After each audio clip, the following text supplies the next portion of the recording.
Bersilaturahmi dengan para kontingen Kormi seluruh Indonesia, Gubernur Sumatera Selatan Herman Deru menggelar welcome dinner Fornas ke-6.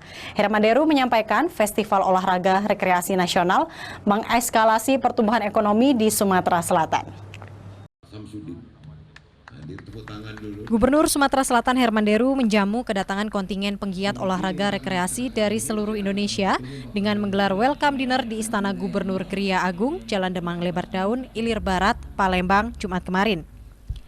Herman Deru menyatakan kedatangan para penggiat olahraga rekreasi menjadi spirit bagi Sumatera Selatan untuk bangkit secara ekonomi setelah terpuruk selama 2 tahun diterpa pandemi COVID-19.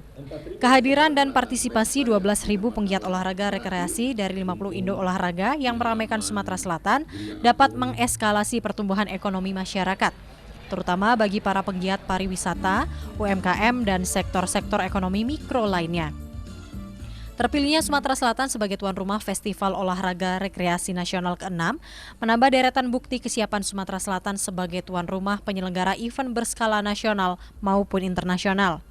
Cabang induk olahraga yang akan kita pertandingkan dengan nomor urut pertandingan tadi disampaikan oleh Pak Sen lebih dari 700. Artinya kalau kita boleh berbangga menyebut olahraga ini adalah Fornas ini adalah pesta olahraga yang paling besar pesertanya dalam sejarah event olahraga di Indonesia.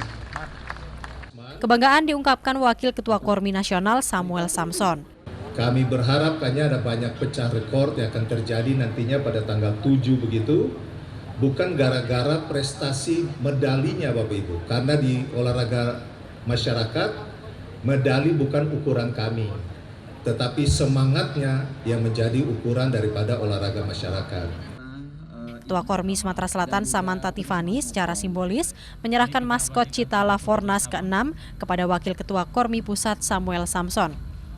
Kemeriahan welcome dinner bertambah semarak dengan penampilan panggung musik dan peragaan busana. Dari Palembang, Muhammad Riza Fahlevi, iNews melaporkan.